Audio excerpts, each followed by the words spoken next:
हाँ, तो जो अपनी पहले वाली वीडियो थी उसमें अपन ने क्या देख लिया था। अपन ने यहाँ तक देख लिए थे। कहाँ तक? यहाँ तक। यहाँ तक ये वाला क्वेश्चन अपन ने क्या किया था, देख लिया था। क्या किया था? देख लिया था। ये वाला समझ में आ गया था। ये मैंने प्राथमिक, द्वितीयक, तृतीयक तीनों समझा दी थी, चतुर्थक और पंचम भी समझा दी थी। सारी क्रिया एक साथ समझा दी थी। हाँ सर, समझा दी थी। अब अपन यहाँ से शुरू करेंगे। कहाँ से? ये वाला, विश्व का सघनतम रेल मार्ग, सॉरी रेल रेल तंत्र कहाँ कहाँ मिलता है? क्या? जो विश्व है, विश्व का जो सघनतम रेल तंत्र कहाँ मिलता है? तो आपको पता होगा, ये मिलता है यूरोप में। कहाँ मिलता है? यूरोप में। और अगर आपसे पूछ लें कि विश्व का जो मतलब कि जो है सबसे ज़्यादा वायु वायु परिवहन वायु परिवहन वायु परिवहन कहाँ का है, मतलब कि सर्वाधिक वायु परिवहन किस देश का है? तो इसमें क्या आएगा? यूएसए। तो इसमें क्या आएगा? यूएसए। अमेरिका आएगा किसमें? वायु परिवहन में। वायु परिवहन में कौन आएगा? अमेरिका। और रेल तंत्र पूछे तो ये यूरोप। समझ में आया? हाँ समझ में आया।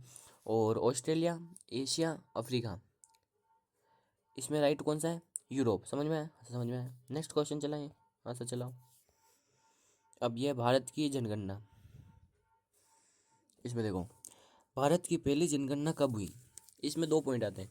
एक तो भारत की पहली जनगणना और एक भारत की पहली संपूर्ण जनगणना। ये होती है, ये इसका आंसर तो पहली जनगणना तो 1972 है। अगर इसमें ये जोड़ लें, ये तो भारत की पहली जनगणना हो गई। हाँ सर हो गई। अगर इसमें ये लिख लें, क्या लिख लें कि भारत की पहली पहली के यहाँ पर लिख लें संपूर्ण, क्या लिख लें? संपूर्ण। भारत की पहली संपूर्ण जनगणना कब हुई? तो आपका उत्तर क्या हो जाएगा? चेंज हो जाएगा। सर क्या चेंज हो गया? क्या हो गया? 1881। क्या हो जाएगा? 1881। चेंज हो गया, क्या हो जाएगा? 1881। समझ में आया? हाँ समझ में आया। देखो, संपूर्ण पूछिए, आपके दो पॉइंट है इसमें। एक तो पूछिए प्रथम जनगणना। कौन सी जनगणना? प्रथम जनगणना। प्रथम जनगणना पूछे तो 1972। और पहली पहली पहली प्रथम जनगणना ये हो गई, पहली जनगणना। और पहली संपूर्ण जनगणना, तो इसमें क्या आ जाएगा? 1881। इसमें क्या आ जाएगा? 1872। समझ में आया? हाँ समझ में आया। अब ये वाला देखो, पाडा, पाडा, पन्ना, पाली, नगला इत्यादि किसके प्रकार हैं? तो ये सब किसके प्रकार हैं? पल्ली बस्तियों के। किसके प्रकार है? पल्ली बस्तियों के क्या है? प्रकार हैं। और जो ये पल्ली बस्तियाँ होती हैं, ये अधिकतर अधिकतर अधिकतर जो इनको है अलग अलग नामों से बुलाया जाता है। कौन कौन से नामों से? पान्ना, पाडा, पाली, नगला और एक और ढाणी। ढाणी ढाणी आदि नामों से क्या किया जाता है? बुलाया जाता है। और जो ये गुच्छित बस्तियाँ होती हैं, ये कैसे होती है? जैसे कि ये कोई गांव है। हाँ सर गांव है। क्या है? ये कोई गांव है। गांव है, हाँ सर है। यहाँ पर बीच में क्या है? कौन से मतलब कि जल स्रोत है, मतलब यहाँ पे क्या है? पानी है। क्या है? पानी है। पानी है तो क्या होगा? इसके आसपास बस्तियाँ बसने लगी। अब पानी से ज़्यादा दूर दूर यहाँ पर जाके तो बसेंगे नहीं, क्योंकि यहाँ पर पानी मिलेगा कैसे? बहुत दूर पड़ जाएगा। हाँ सर। तो इसके पास पास पास पास पास पास और ज़्यादा बस्तियाँ होगी। तो ये एकदम गुच्छे जैसी होगी और पास पास होगी। किस लिए? क्योंकि पानी पानी यहीं पर है। तो ऐसी बस्तियों को क्या कहते हैं? गुच्छित बस्तियाँ। ये बस्तियाँ कहाँ पर ज़्यादा होती है? राजस्थान। राजस्थान राजस्थान में क्या होती है? ज़्यादा होती है। समझ में आया? हाँ समझ में आया। राजस्थान में क्यों ज़्यादा होती है? सबको पता है। ये हो गया। हाँ सर ये हो गया। चावल की किस्म। चावल की किस्म ये नहीं है, चावल की किस्म तो वो है। हाँ, तो चावल की किस्में कौन कौन सी है, ये आप क्या करोगे? कमेंट करोगे। समझ में आया? हाँ सर समझ में आया। जो ग्रामीण सड़कें हैं, ग्रामीण सड़कें कहाँ पे होती हैं? जो क्या करती है? गाँवों को जोड़ती है, गाँवों को आपस में जोड़ती है। ग्रामीण सड़कें एक होती हैं राष्ट्रीय राष्ट्रीय सड़कें, राष्ट्रीय राजमार्ग, नेशनल हाईवे। एक होते हैं स्टेट हाईवे, एक होते हैं डिस्ट्रिक्ट हाईवे, और एक अपने होती है ग्रामीण सड़कें। समझ में आया? हाँ समझ में आया। एक शहरी सड़कें, नहीं शायद ग्रामीण ही होते, शहरी नहीं होते। और ये हो गया। हाँ सर हो गया। अब जो ये नेशनल जो नेशनल हाईवे है, राष्ट्रीय राजमार्ग, ये है, ये भारत में क्या है, ये भी भारत में, ये भी भारत में, ये भी भारत में, ये भी भारत में है। जो ये सब है, इन सब में जो एक आपका मतलब चैप्टर में एक इम्पोर्टेंट दिया हुआ है, स्वर्णिम चतुर्भुज। क्या दिया हुआ है? स्वर्णिम चतुर्भुज, वो बता देता हूँ मैं। क्या दिया हुआ है? स्वर्णिम चतुर्भुज। वो किस किस को जोड़ता है? दिल्ली, दिल्ली टू मुंबई, मुंबई से चेन्नई, चेन्नई से कोलकाता, और कोलकाता से वापस दिल्ली। ये चतुर्भुज जैसा है? हाँ सर है। स्वर्णिम चतुर्भुज, स्वर्णिम चतुर्भुज क्यों कहते हैं? क्योंकि ये भारत के मुख्य मुख्य जो शहर है उनको क्या करता है? जोड़ता है। मुंबई, मुंबई, दिल्ली,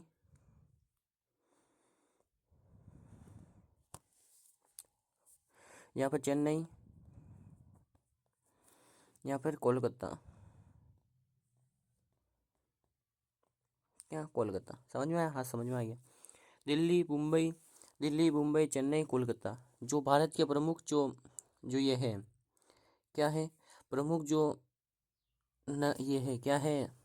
ये शहर, महानगर है, उनको क्या करता है? जोड़ता है। कौन सा मार्ग? स्वर्णिम चतुर्भुज मार्ग। ये आपके आ सकता है। और इसकी वो देखिए लंबाई तो कितनी है? 4, 5, 6, 7 किलोमीटर। समझ में आया कितनी है? 4, लाइन वाइज नहीं लिखना, मतलब 4, 5, 6, 7 तो है, पर मतलब एक साथ नहीं लिखना। 4 लिखा, इधर 5, इधर 6, इधर 7, 4, 5, 6, 7 किलोमीटर। समझ में आ गया? हाँ समझ में आ गया। आगे बढ़े, हाँ सर आगे बढ़ो।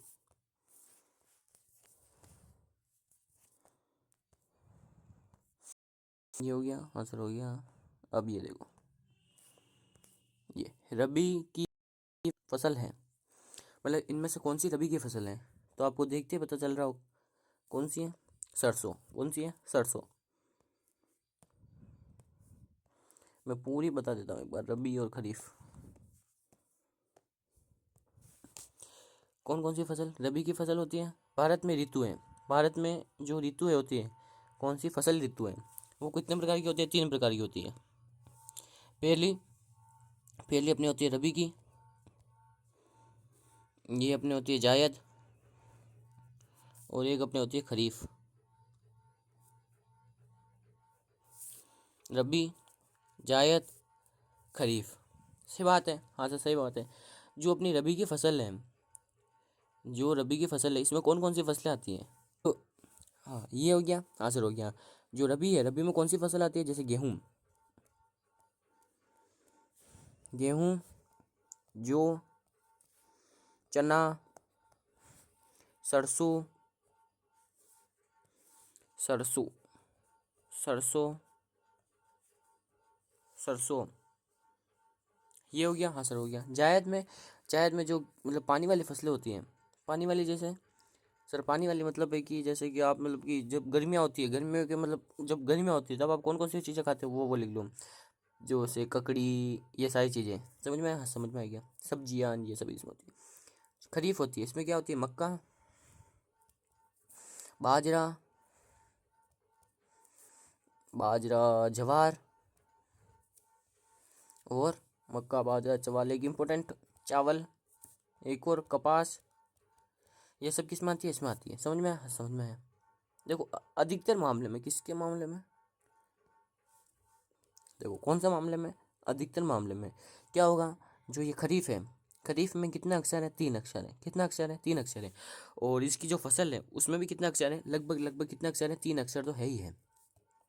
और रबी का नाम क्या? छोटा है, इससे थोड़ा, इससे तो छोटा ही है, इसमें 2 अक्षर ही है। हाँ सर है। तो इसमें छोटे नाम वाले आएंगे, मतलब छोटा नाम मतलब कि अक्षर कम होंगे उसमें। जैसे ये गेहूँ 2 अक्षर ही है, हाँ सर अक्षर कम है। रबी में जितना अक्षर ही है, इसमें भी कम अक्षर है, इसमें भी कम है। एक सरसों आपको याद रखना है। क्या याद रखना है? सरसों तो आपको यूँ ही याद रह जाएगा। ये याद रखना है, गेहूँ, जौ, चना, सरसों, गेहूँ, जौ, चना, सरसों, गेहूँ, जौ, चना, सरसों। ये सब नाम पहले आपको मतलब गेहूँ, जौ, चना, सरसों चारों साथ में याद रखने हैं। क्योंकि आपको जो ऊपर वाले जो छोटे छोटे नाम है, उसमें से आपको उससे आपको पता चल जाएगी ये कौन सी फसल है, रबी की फसल है। और जो इसमें तो आपको पता चल रहा है, ये 4 अक्षर सब बड़े अक्षर ही हैं, सब 3 3 अक्षर के ही हैं। समझ में आया? हाँ समझ में आया। 3 अक्षर वाले किस में लेने हैं? 3 अक्षर वाले में। और जो छोटे अक्षर है मतलब कि कम कम जो शब्द हैं, कम जो अक्षर है, वो किस में लेने हैं? जिसमें कम कम शब्द है। किसमें? रबी में कम शब्द है इसके मुकाबले। इसमें 3 शब्द है, इसमें कितने शब्द हैं? 2 शब्द है। इसमें क्या होंगे? इसलिए इसमें भी क्या होंगे? कम शब्द वाले ही आएंगे। समझ में आया? समझ में आ गया। आगे बढ़ो। हाँ सर आगे बढ़ लो।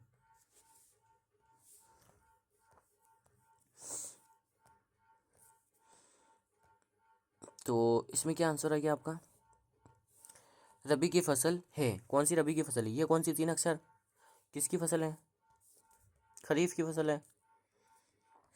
चावल, ये कपास खरीफ की फसल है।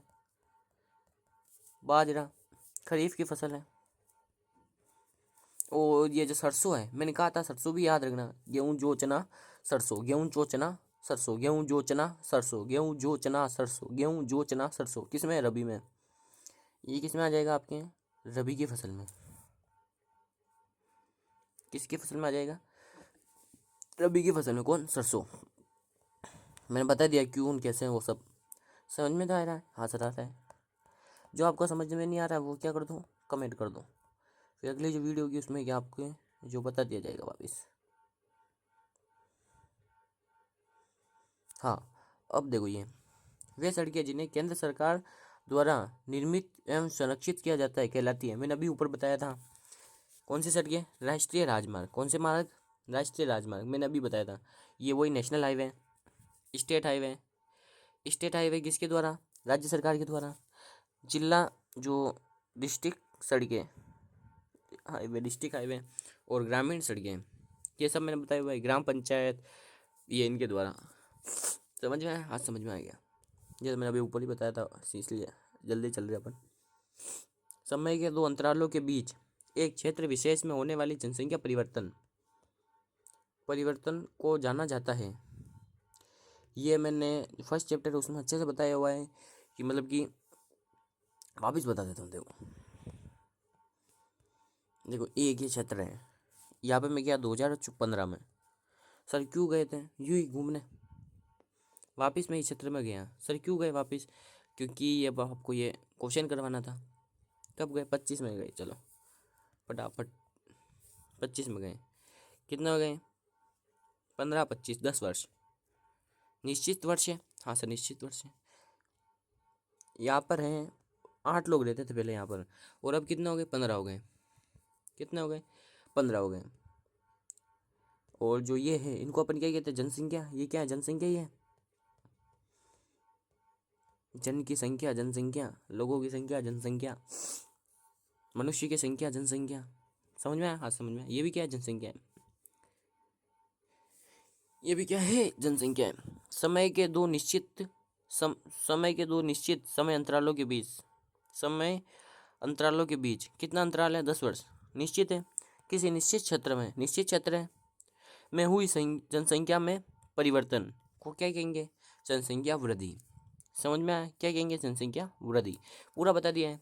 समय के दो निश्चित निश्चित समय के दो निश्चित समय समय समय के 2 निश्चित बिंदुओं के मध्य समय, सॉरी ये क्या था? हाँ यार मैं ही भूल गया। वापिस बताता हूँ। ये तो समझ में आया ना पूरा? यहाँ पे मतलब कि यहाँ पे 8 से 15 हो गया, पर यहाँ पे 8 से 7 भी हो सकता है, ऋणात्मक भी हो सकता है। ये परिभाषा मैं भूल गया, वापिस बताता हूँ इससे।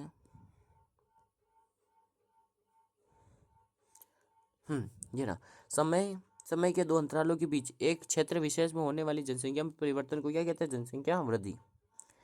ऋणात्मक भी हो सकती है और धनात्मक भी हो सकती है। वो मैं पीछे वो मतलब कि जनसंख्या वृद्धि की परिभाषा सही नहीं बोला हूँ तो वह मतलब कि ये वाली रखना, मैं उधर गलती से दूसरी बोल गया। घनत्व। घनत्व का एक सूत्र बताया था मैंने। क्या बताया था? घनत्व। यहाँ पे क्या लिखा अपन ने? जनसंख्या पहले लिखा, तो ऊपर क्या लिखेंगे? जनसंख्या पहले लिखेंगे। लिखेंगे? हाँ सर लिखेंगे। नीचे क्या लिखेंगे? फिर क्षेत्रफल। क्षेत्रफल लिखेंगे? हाँ सर लिखेंगे। ये दोनों लिख लिया? हाँ सर लिख लिया। ये इसमें कंफ्यूजन होता है सबसे ज़्यादा कि जनसंख्या ऊपर लिखूँ नीचे लिखूँ, आगे क्या लगा दो? कुल। आगे क्या लगा दो? कुल। कुल जनसंख्या बटे कुल क्षेत्रफल किसका है? इसका घनत्व का। मतलब कि एक जो इकाई क्षेत्रफल है, एक इकाई क्षेत्रफल में निवास करने वाले लोगों की संख्या को ही क्या कहते हैं? जनसंख्या घनत्व कहते हैं। क्या कहते हैं? जनसंख्या घनत्व कहते हैं। फिर प्रवास। प्रवास क्या होता है? प्रवास देखो, ये कोई ए स्थान है, एक स्थान से दूसरे स्थान पर क्या करना, गमन करना या जाना। ये क्या है, उद्गम स्थल, यहाँ से क्या हुआ, उसका उद्गम हुआ है। ये क्या, उद्गम स्थल, उद्गम स्थल से गंतव्य स्थल तक जानना, इसको क्या कहते हैं, प्रवास कहते हैं। जो उद्गम स्थल, ये उद्गम स्थल से मतलब कि दूसरी जगह पर गया ही क्यों, जो ये जो जिस कारणों से ये दूसरे स्थल पर जाने के लिए विवश हुआ, उन सबको क्या कहते हैं अपन, प्रतिकर्ष कारक। और जिन कारणों की वजह से ये आकर्षित हुआ गंतव्य स्थल पर जाने के लिए, उसको अपन क्या कहते हैं, आकर्षित कारक। क्या कहते हैं, आकर्षित कारक। अब आपको क्या चीज़ आकर्षित करेगी, जो क्या होगी, पॉजिटिव होगी, मतलब धनात्मक होगी। और आपको जो पुल पुल पुल फैक्टर भी कहते हैं, क्या कहते हैं, pull factor, sorry push factor कहते हैं इसको। प्रतिकर्ष कारक को पुश मतलब धक्का देना, आपको धक्का दे रहे हैं ऐसे जाने के लिए। कौन कौन से करेंगे, जो नेगेटिव कारक होंगे। पुश फैक्टर कौन से होंगे, जो नेगेटिव कारक होंगे, जो आपको पुश करेंगे। प्रतिकर्ष मतलब अच्छे नहीं है, मतलब कि वो कारक क्या है, अच्छे नहीं है। जैसे शिक्षा की कमी, बेरोजगारी, स्वास्थ्य सुविधा का अभाव, ये सारे क्या है, नकारात्मक, आपको पता चल रहा है। अब इनको सकारात्मक कर दो, शिक्षा है, स्वास्थ्य सुविधाएं है, रोजगार है, तो ये क्या हो गए, सकारात्मक हो गए। समझ में आया, हाँ समझ में आ गया। अब इसमें तो हो गया, हाँ सर हो गया। वृद्धि हो गया, प्रवास हो गया, जनसंख्या घनत्व हो गया, वितरण मतलब जनसंख्या का स्थान, स्थान मतलब स्थान या भूपृष्ठ पर क्या कह लो, फैलाव के दो, स्थान या भूपृष्ठ पर क्या कह दो, फैलाव के दो, किसका, जनसंख्या का। और ये क्या है, असमान है, असमान है, जनसंख्या वितरण क्या है, असमान है। एक आता है जॉर्ज बी क्रेसी, क्या आता है, जॉर्ज बी क्रेसी का क्या आता है, स्टेटमेंट आता है। George B Cressey, George B Cressey ने क्या कहा था, एशिया में जो कई सारी जगह हैं वहाँ पर अधिक जनसंख्या है, और कई सारी जगहों पर बिल्कुल कम जनसंख्या है। मतलब एशिया में बहुत कम जगह पर बहुत ज़्यादा लोग रहते हैं, और बहुत ज़्यादा जगह पर बहुत कम लोग रहते हैं। ये किसने कहा था, जॉर्ज बी क्रेसी ने। मतलब कि बहुत ज़्यादा ये जगह है वहाँ पर तो क्या रह रहे हैं, कम लोग रह रहे हैं, पर जो बहुत कम जगह है वहाँ पर क्या रह रहे हैं, बहुत ज़्यादा लोग रह रहे हैं। समझ में आया, हाँ सर समझ में आ गया। ये देखो देख, इंडोनेशिया, मलेशिया में की जाने वाली स्थानांतरण कृषि का क्या नाम है, तो इसको अपन क्या कहते हैं, लादांग। क्या कहते हैं, लादांग। और मिल्पा का कहते हैं, मलेशिया में, सॉरी मेक्सिको में। कहाँ कहते हैं,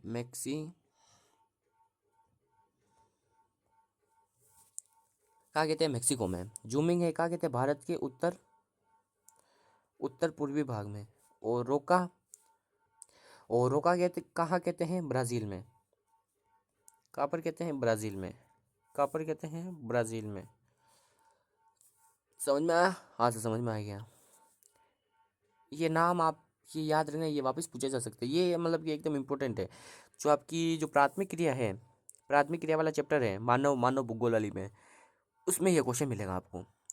स्थानांतरण कृषि में ये आपको क्वेश्चन मिल जाएगा। किसमें मिलेगा ये क्वेश्चन आपको, ये आप देख लेना, सब नाम एक देख लेना। मैं बता देता हूँ ये आपको कहाँ मिलेगा। जो आपकी वो मानव भूगोल वाली बुक है, कौन सी वाली, मानव भूगोल, मानव भूगोल वाली जो बुक है, उसका जो चैप्टर नंबर चौथा है, कौन सा, प्राथमिक क्रिया। प्राथमिक क्रिया में जो जो कृषि आएगी, कृषि कृषि बताई जाएगी आपको दो तीन। उसमें जो स्थानांतरण कृषि होगी, या उस पर लिखा होगा कर्तन दहन कृषि, उसके अंदर आपको मिलेगा, या लिखा होगा आदिकालीन निर्वाह कृषि। समझ में आया, हाथ समझ में आया, उसमें आपको क्या क्या होगा, ये सारे नाम मिल जाएंगे। ये नाम इंपॉर्टेंट है, ये क्या कर लेना, याद कर लेना। अब वृहद झील आंतरिक जल मार्ग स्थित है, जो वृहद झील आंतरिक जल मार्ग है वो कहाँ स्थित है। इसे ब्लू से तो अपन क्या बनाएंगे, झील बनाएंगे। इससे क्या करते हैं अपन, एक बार मैं आपसे बता देता हूँ आपको, ये अच्छे से समझ में आएगा आपको। क्या होगा, अच्छे से समझ में आएगा। ये क्या, अपने उत्तरी अमेरिका है, क्या है, उत्तरी अमेरिका।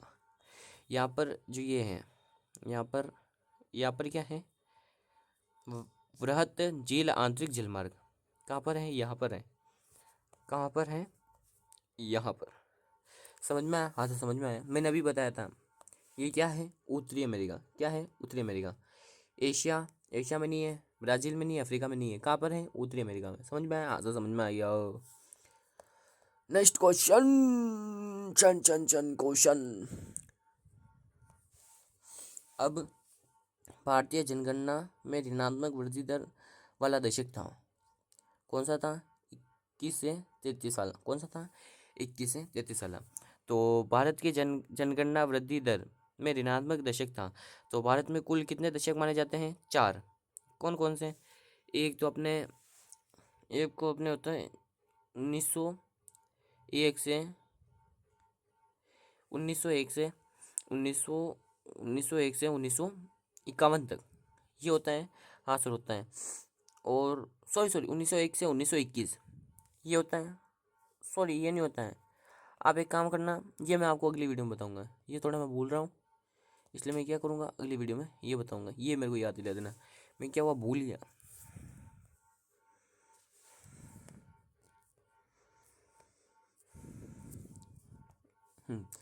अपरंपरागत ऊर्जा स्रोत है। अपरंपरागत अपरंपरागत कोयला क्या है? परंपरागत प्राकृतिक गैस परंपरागत पेट्रोल परंपरागत। सौर ऊर्जा क्या है? अपरंपरागत। समझ में आया? हाँ समझ में आया। देखो ये चार्ट कैसे बनता है। ऊर्जा के स्रोत कौन कौन से होते हैं? परंपरागत और गैर परंपरागत। इसमें बहुत कंफ्यूजन होता है कि परंपरागत कौन से हैं, गैर परंपरागत कौन से। 1 मिनट में आपका क्या हो जाएगा, पूरा कंफ्यूजन क्या हो जाएगा, दूर हो जाएगा। परंपरागत, गैर परंपरागत, परम परंपरागत प्रागत क्या है? गैर परंपरागत। ये क्या लिखने में नहीं हो रहा है? क्या है इधर? गैर परंपरागत समझ में आओगे? गैर परंपरागत समझ में आया क्या? हाँ तो समझ में आ गया। जो परंपरागत है इसमें क्या होता है, अधिकतर में क्या निकलता है? धुआं निकलता है। क्या निकलता है? धुआं निकलता है। और ये क्या करते हैं? वायु प्रदूषण भी करते हैं। मतलब अधिकतर कह रहा हूँ मैं, अधिकतर क्या करते हैं? वायु प्रदूषण भी करते हैं और इनसे धुआं भी निकलता है। और जो ये परंपरागत होते हैं, इसमें से क्या होता है? अधिकतर में क्या होता है? अधिकतर कह रहा हूँ मैं, अधिकतर में क्या होता है कि धुआं नहीं निकलता है। और जो पोल्यूशन है, जो प्रदूषण है वो भी नहीं होता है। समझ में आया? हाँ समझ में आ गया। समझ में आया? हाँ समझ में आ गया। जो अपने गैर परंपरागत के उदाहरण कौन कौन से हैं? जैसे कि जो आप जिसमें धुआं नहीं निकल रहा है, सौर ऊर्जा ले लो, पवन चक्की ले लो। और आपके क्वेश्चन ऐसा आएगा कि गैर परंपरागत ऊर्जा संसाधन है या नहीं है, ऐसा तो क्वेश्चन आएगा। और ये भी आ सकता है कि मतलब कि गैर परंपरागत ऊर्जा को परिभाषित कीजिए, परंपरागत परिभाषित कीजिए। मतलब कि इन सबको बताना होगा। तो आप 4-5 के नाम क्या करो, याद करो। सौर ऊर्जा हो गया, पवन ऊर्जा हो गया, नाभिकीय ऊर्जा ले लो और भूतापीय ऊर्जा ले लो। ये 4 हो गई। हाँ सर हो गई। इसमें धुआं वाले में कोयला, प्राकृतिक गैस, कोयला, प्राकृतिक गैस, और एक ले लो आप पेट्रोल, और एक ले लो आप, एक आप बताओ कमेंट में। मेरे को आता है पर आप बताओ, देखिए कमेंट में, कमेंट बॉक्स में भर दूँ। अगर नहीं आए तो वापस पूछ लेना, मैं अगली वीडियो में क्या कर दूंगा आपको और बता दूंगा। 2 तो मैंने बताए, कितने बताए? 3 बताए। 3 तो मैंने बता दिया। अब एक क्या करो, आप कमेंट कर दो। समझ में आया? हाँ समझ में आया। परंपरागत और गैर परंपरागत ऊर्जा संसाधन समझ में आ गया? हाँ से समझ में आ गया। इसमें कौन जाए? सौर ऊर्जा, पेट्रोल, प्राकृतिक गैस, कोयला, ये क्या है? परंपरागत ऊर्जा के संसाधन। भारत के सड़क जाल का विश्व में स्थान है। जो भारत का सड़क जाल है, उसका जो विश्व में कौन सा स्थान है? तीसरा स्थान है। क्या है? तीसरा स्थान है। पहला स्थान किसका है? यूएसए का।